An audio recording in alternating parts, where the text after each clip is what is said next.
অথচ আমাদের ডকুমেন্টস দেয়নি। 1.5 লাখ টাকা যখন দিয়ে ইনভেস্ট করেছি তখন বলছে এই 1.5 লাখ টাকার মধ্যে আবার সুদ দিতে হবে আপনাকে, যদি আপনি না নেন তাহলে আপনার কোর্টে কেস করে দেবো আপনার নামে। আমাদের বাড়ির নোটিশ ভাঙতে এসছে, আমরা যে নোটিশটা নেব, আমাদের যে ডকুমেন্টসটা দেখাবো, সেই ডকুমেন্টস ওরা দিচ্ছে না। আমি কালকে তো ছিলাম না এখানে, ব্যাপারটা নিয়ে আমি একদম, আমি বাইরের মানুষ, ঘুরতে আসছি, আমি এটা কাজে এসেছি।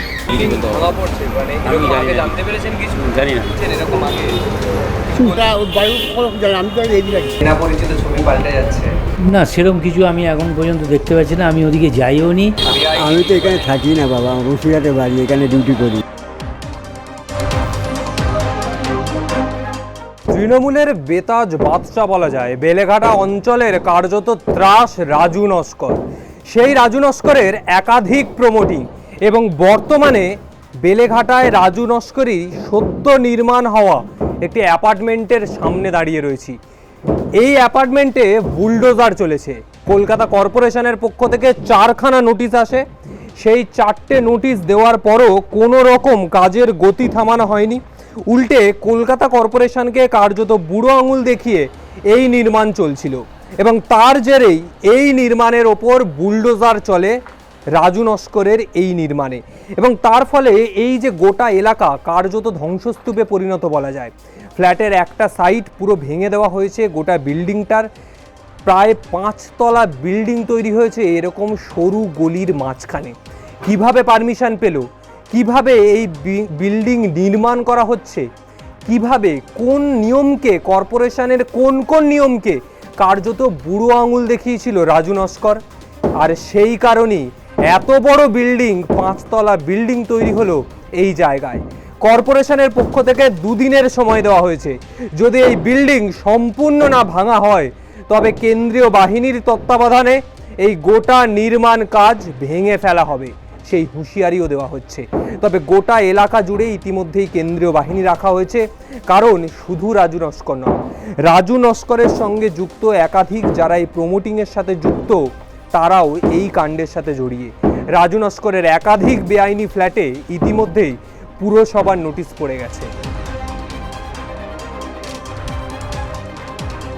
ঠিক আমার পিছনে রাজু নস্করের অফিস। এই অফিস থেকেই গোটা এলাকা জুড়ে, গোটা বেলেঘাটা জুড়ে যে প্রমোটিং চক্র, সেই প্রমোটিংয়ের কাজ চলতো এই জায়গা থেকে। ইতিমধ্যেই এই অফিসেও নোটিশ টাঙিয়ে দেওয়া হয়েছে। কলকাতা পুরসভার পক্ষ থেকে এই অফিসেও নোটিশ টাঙানো হয়েছে। কিন্তু এই অফিসের সামনের ছবিটা যদি দেখতে পাওয়া যায়, একটু দেখাতে বলবো। বিভিন্ন জায়গা থেকে যারা রাজু নস্করের এই ফ্ল্যাট কিনেছিল তারা এসে ভিড় জমিয়েছে।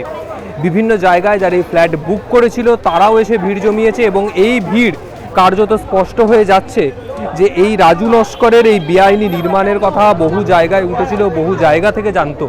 দাদা, কত বছর আগে ফ্ল্যাট করেছিলেন? আমরা এখানকার টেনেন্ট ছিলাম, আমরা 30 বছরের টেনেন্ট এখানে। তো আমরা টেনেন্ট থাকাকালীন ওনারা আমাদেরকে ঘর দেবে বলেছিল। তো সেই বেসিসে ওনারা বলেছিল এটা যার যার পার্সোনাল হবে, আপনারা কিনে নিন। তো সেই হিসাবে স্কোয়ার ফিট হিসাবে যা টাকা হয়েছে আমরা সেটা দিয়ে দিয়েছি, যা ছিল সবই দিয়ে দিয়েছি। এখন যদি আমাদের 30 বছর পুরনো বাসস্থান ছেড়ে চলে যেতে হয়, আমাদের পরিস্থিতিটা কী হবে আপনারা ভেবে দেখুন। নোটিশ টাঙিয়ে দেওয়া হয়েছে। নোটিশে পৌরসভা তো কিছু বলেনি, ওখানে 401 ডেমোলেশন যে রুলস রয়েছে সেই অনুযায়ী নোটিশ দিয়েছে। এবার জানি না, এখন বলেছে ওনাদের সঙ্গে গিয়ে দেখা করতে উইথ ডকুমেন্টস। এবার কোনো ডকুমেন্টসই তো আমাদের কাছে নেই যে আমরা গিয়ে ওনাদের সাথে বসবো, কথা বলবো, কারণ ওনারা কোনো ডকুমেন্টসই তো আমাদের প্রোভাইড করেনি যে বাড়িটা কি প্ল্যানিং, মানে কোন প্ল্যানিংয়ে তৈরি হয়েছে, তারপর স্যাংশন প্ল্যান থেকে শুরু করে কিছুই পাইনি। প্ল্যানিংটাই কি বেআইনি? সেটা তো দাদা ওদের কাছে কিছু যদি না থাকে তখন হয়তো ভাববো বেআইনিভাবে হয়েছে, কিন্তু ওনারা তো বলছেন আছে, কিন্তু আছে। এখন আমরা ওই কাগজ নেওয়ার জন্য এসছি, এখন ওনাদের অফিস বন্ধ। এখন আমরা কোথায় যাব, কাকে গিয়ে ধরবো, কিছুই বুঝতে পারছি না। পুরো 27 লাখ টাকা দিয়েছি, দিয়ে আমার একটা টাকা আমার কোনো মানে ইয়ে নেই, বাকি নেই। হুমকে হামকা দিয়ে দিয়েছে, নাহলে ফ্ল্যাট পাবেন না, আপনার ফ্ল্যাট বিক্রি করে দেবো, তখন সেই টাকা পাবেন না। মাত্র 1.5 লাখ টাকা যখন দিয়ে ইনভেস্ট করেছি তখন বলছে এই 1.5 লাখ টাকার মধ্যে আবার সুদ দিতে হবে আপনাকে, যদি আপনি না নেন। 1.5 লাখ টাকা প্লাস 1 লাখ টাকা, 2.5 লাখ টাকা আপনাকে দিয়ে যেতে হবে, নাহলে আপনার কোর্টে কেস করে দেবো আপনার নামে, এইসব বলে হুমকি টুমকি দিয়ে ভয় দেখিয়েছে।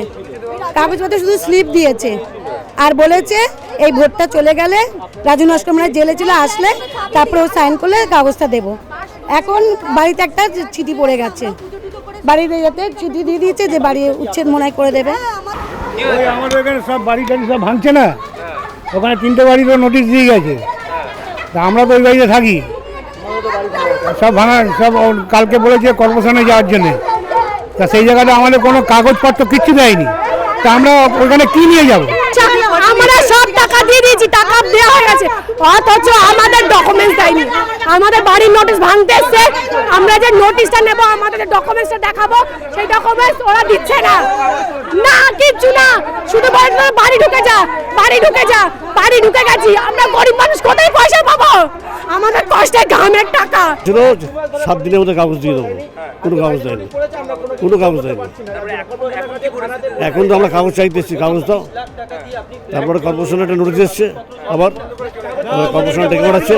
আমাদের সঙ্গে গত বছর লাস্ট ইয়ার আমার এক্স্যাক্টলি ডেটটা মনে নেই।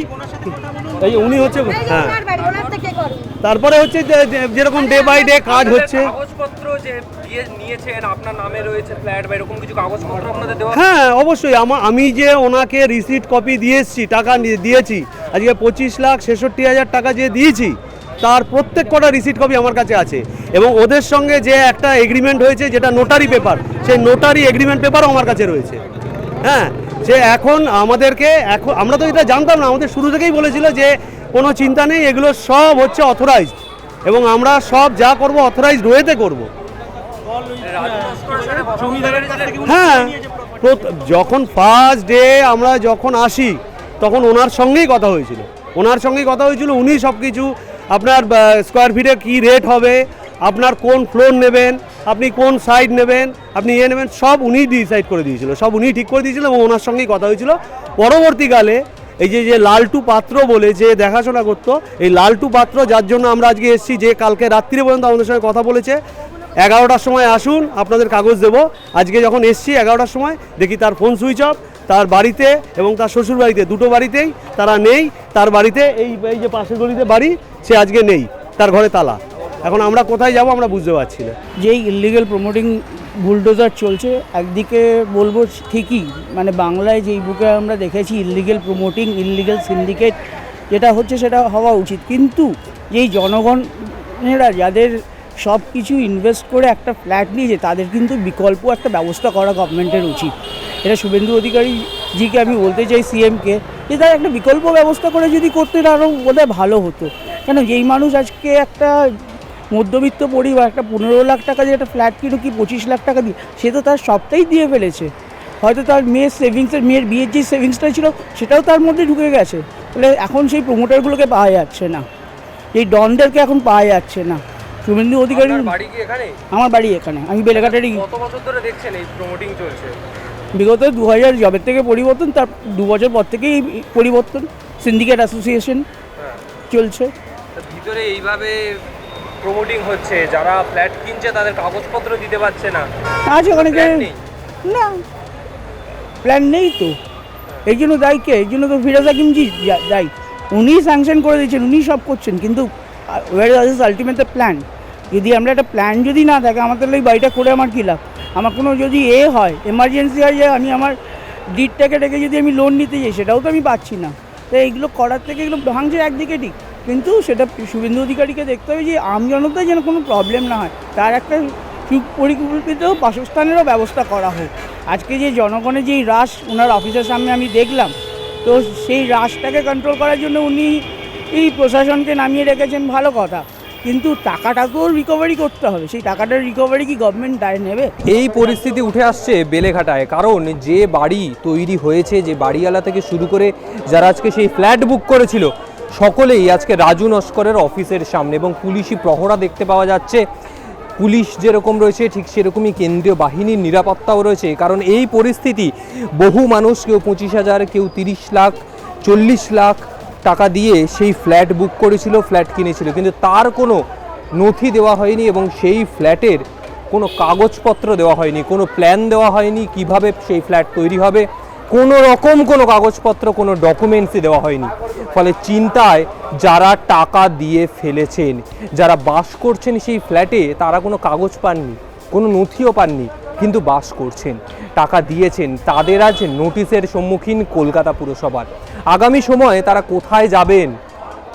অল্প অল্প করে সঞ্চয় করা সেই টাকা দিয়ে কেনা ফ্ল্যাট, নিজের বাসস্থান, সেটাই আজ মাথার উপর থেকে চলে যাচ্ছে।